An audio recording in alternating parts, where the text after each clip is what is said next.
avait tout un tas de fourbies emmerdants. Et au moment où on allait être présenté... Bienvenue sur votre chaîne Icônes et Silences. On l'appelait la mangeuse d'hommes, la femme au sang amant, celle qui collectionnait les cœurs comme d'autres collectionnent les trophées. Mais en ce lendemain de deuil, alors que le monde pleure la disparition de Brigitte Bardot survenue hier, une question brutale et dérangeante émerge du silence de la madrague. Pourquoi la femme la plus désirée du XXe siècle, celle qui a eu 4 maris et une légion d'admirateurs prêts à mourir pour elle, a-t-elle choisi de finir sa vie seule, sans un homme pour lui tenir la main, entourée uniquement de ses animaux? La légende veut nous faire croire qu'elle était une prédatrice insatiable, une libertine qui changeait d'amant comme de chemise par pur caprice. Mais la vérité est infiniment plus triste et plus complexe.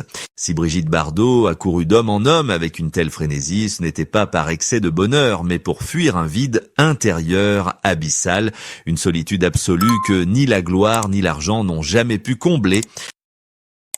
Nous avons tous en tête les images glamour de ces conquêtes, des acteurs célèbres aux playboys milliardaires, mais nous oublions souvent que derrière chaque sourire sur papier glacé se cachait une déception amère. Elle cherchait un protecteur, elle ne trouvait souvent que des possesseurs.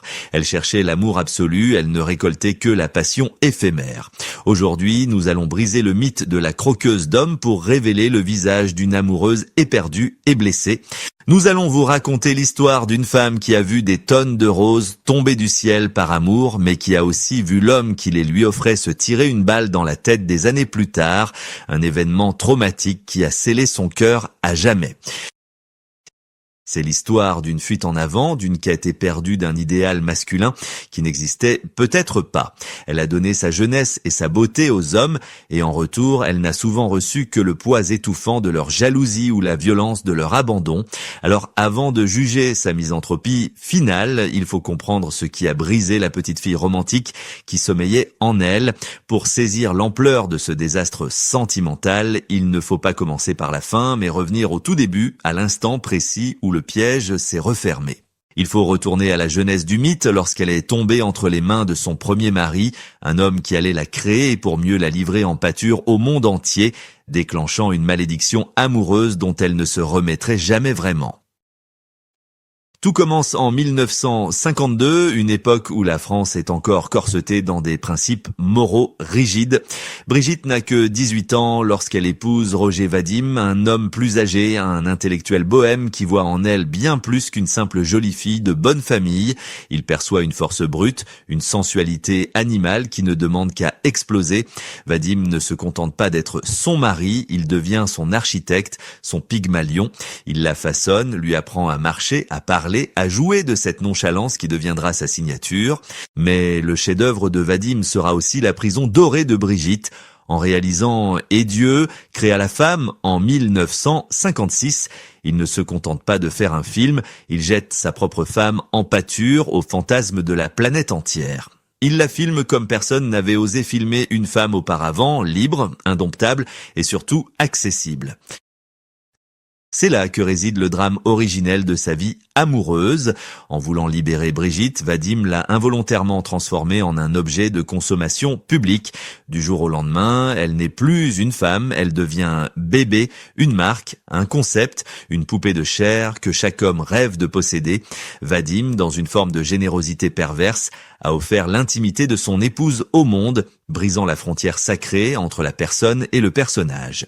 Brigitte s'est retrouvée piégée dans cette image de libertine qu'il avait créée pour elle, une image qui allait coller à sa peau comme une tunique empoisonnée. Elle voulait être aimée pour son cœur fragile, mais les hommes qui suivront ne verront plus que le corps scandaleux révélé par Vadim. Leur mariage n'a pas survécu à ce tsunami médiatique. Comment rester un couple normal quand le monde entier désire votre femme et que vous êtes celui qui a ouvert la porte? Vadim a aimé Brigitte, c'est indéniable, mais il aimait peut-être davantage sa propre création. Lorsqu'ils se séparent, Brigitte est une star planétaire, mais elle est déjà intérieurement brisée, persuadée que les hommes ne l'aiment que pour le reflet qu'elle leur renvoie. Elle sort de cette première grande histoire avec une soif d'absolu encore plus dévorante, cherchant désespérément un homme capable de lui faire oublier qu'elle est une icône. C'est dans cette quête éperdue qu'elle va se jeter quelques années plus tard dans les bras d'un homme qui est l'exact opposé de Vadim. Après l'intellectuel sans le sou, voici venir le milliardaire extravagant, un playboy allemand prêt à commettre la folie la plus spectaculaire du siècle pour conquérir celle qui ne croyait plus au prince charmant. Ce qui va se passer dans le ciel de la Madrague ce jour-là dépasse tout ce que le cinéma aurait pu inventer. C'était le 14 juillet 1966, un jour où le ciel de la Côte d'Azur semblait vibrer sous une chaleur écrasante. Soudain, le silence de la Madrague fut brisé par le vrombissement assourdissant d'un hélicoptère volant dangereusement bas. Brigitte, effrayée, leva les yeux, craignant une nouvelle attaque de ces paparazzis qui la traquaient sans relâche. Mais ce n'étaient pas des photographes qui descendaient du ciel ce jour-là, c'était une pluie rouge, dense, parfumée. Des milliers de roses, des tonnes de pétales écarlates furent larguées sur sa propriété, recouvrant la piscine, le jardin et le toit d'un tapis de velours sanglant. L'auteur de ce geste fou, digne d'un roman de Fitzgerald, s'appelait Günther Sachs. Milliardaire, héritier de l'empire Opel, playboy magnifique et excessif, il avait décidé de conquérir la femme la plus inaccessible du monde avec la seule arme qu'il maîtrisait, la démesure absolue. Ce geste théâtral a fonctionné, du moins en apparence. Quelques semaines plus tard, à la surprise générale, Brigitte Bardot épousait Günther Sachs à Las Vegas lors d'une cérémonie expéditive de 8 minutes qui allait sceller leur destin médiatique. Ils sont devenus instantanément les souverains de la jet set, un couple en or massif qui brûlait la vie par les deux bouts, naviguant entre Gstad, Saint-Tropez et les soirées parisiennes les plus exclusives. Günther l'aimait, c'est certain, mais il l'aimait comme un collectionneur aime sa pièce la plus rare. Il voulait la parer de diamants, l'emmener dans des châteaux, l'exhiber comme le trophée ultime de sa réussite. Mais Brigitte, derrière son sourire de façade, commençait à étouffer sous ce luxe qui sonnait creux. Les roses, aussi nombreuses soient-elles, finissent toujours par faner. Elle réalisa très vite que l'argent de Günther ne pouvait pas acheter ce qu'elle désirait vraiment, une intimité simple, une connexion d'âme à âme, loin du bruit et de la fureur. Leur mariage fut une fête perpétuelle, mais pour Brigitte, c'était une fête triste. Günther était souvent absent, happé par ses affaires et ses jeux, la laissant seule dans des appartements trop grands, entourés de domestiques, mais privés de chaleur humaine. Ils divorcèrent 3 ans plus tard, le 1er octobre 1969. Pourtant, contrairement à ces autres ruptures, un lien indéfectible subsista entre eux. Günther resta son ami, son confident, et plus tard un mécène discret pour sa fondation. Mais la véritable tragédie de cette histoire ne s'est pas jouée lors du divorce. Elle a éclaté des décennies plus tard comme une bombe à retardement.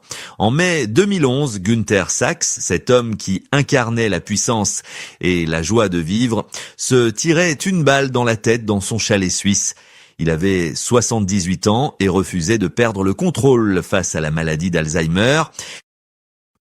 Pour Brigitte, ce suicide fut un coup de tonnerre dévastateur, une douleur physique. L'homme qui avait fait pleuvoir des roses sur sa vie avait choisi de partir dans la violence et la solitude. Sa mort a confirmé la peur viscérale qui hantait bébé depuis toujours, celle que les hommes, même les plus forts, finissent par vous abandonner ou par s'effondrer. Elle s'est retrouvée une fois de plus seule avec ses souvenirs, comprenant que le faste et la gloire ne protègent de rien, surtout pas du désespoir.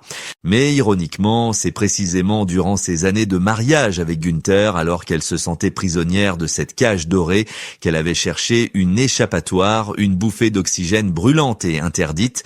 Elle s'était jetée dans les bras d'un homme qui était l'exact opposé du playboy allemand, un génie tourmenté, laid et provocateur, avec qui elle allait vivre la passion la plus torride et la plus scandaleuse de sa vie. C'était l'hiver de 1967, une parenthèse enchantée et brûlante au cœur de la vie glacée d'épouse de milliardaires. Brigitte s'ennuyait à mourir dans sa cage dorée lorsque son chemin a croisé celui de Serge Gainsbourg. Il n'avait rien d'un playboy, avec ses oreilles décollées et sa timidité maladive. Il était l'anti-Günther Sachs par excellence. Pourtant, c'est entre la déesse blonde et le poète maudit que l'alchimie a été la plus foudroyante, la plus intellectuelle et la plus charnelle. Gainsbourg ne la regardait pas comme un trophée à exposer, mais comme une muse à vénérer. Durant 86 jours d'une passion clandestine et dévorante, ils ont vécu enfermés dans un appartement parisien, coupés du monde, ne vivant que d'amour, de musique et de nuit. C'est durant cette période d'ivresse absolue que Serge a composé pour elle l'hymne le plus érotique de la chanson française, « Je t'aime, moi non plus ». L'enregistrement de ce titre, une nuit de décembre, dans un petit studio parisien, reste l'un des moments les plus mythiques de l'histoire de la musique.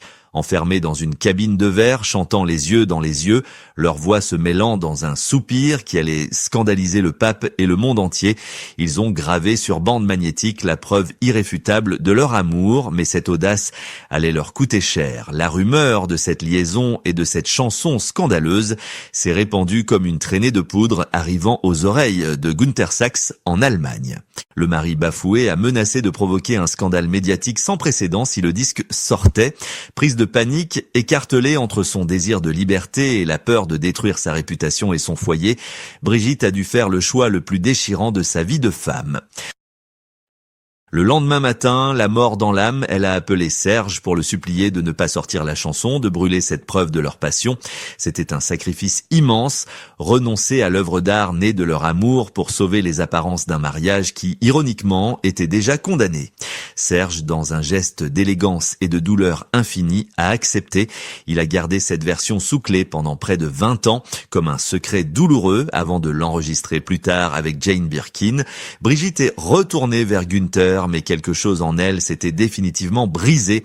Elle avait touché du doigt l'amour fou, celui qui inspire les poètes, et elle avait dû le sacrifier sur l'autel des conventions sociales. Cette rupture avec Gainsbourg a marqué le début de la fin de ses illusions. Elle a compris que même la passion la plus pure finit par se heurter au mur de la réalité, de la jalousie et de la possession.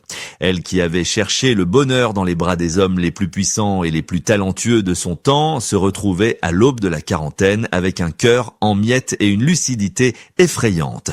Elle réalisait que les hommes voulaient la prendre, la changer ou la garder pour eux, mais qu'aucun ne savait simplement l'aimer sans condition. C'est de cette déception répétée, de ce vide sidéral laissé par les amants disparus, qu'allait naître une révélation brutale, une décision qui allait choquer le monde entier et redéfinir le sens même de son existence, car si les humains étaient incapables de fidélité absolue, elle connaissait d'autres êtres vivants dont le regard ne mentait jamais. C'est au début des années 70 que la rupture intérieure s'est définitivement consommée.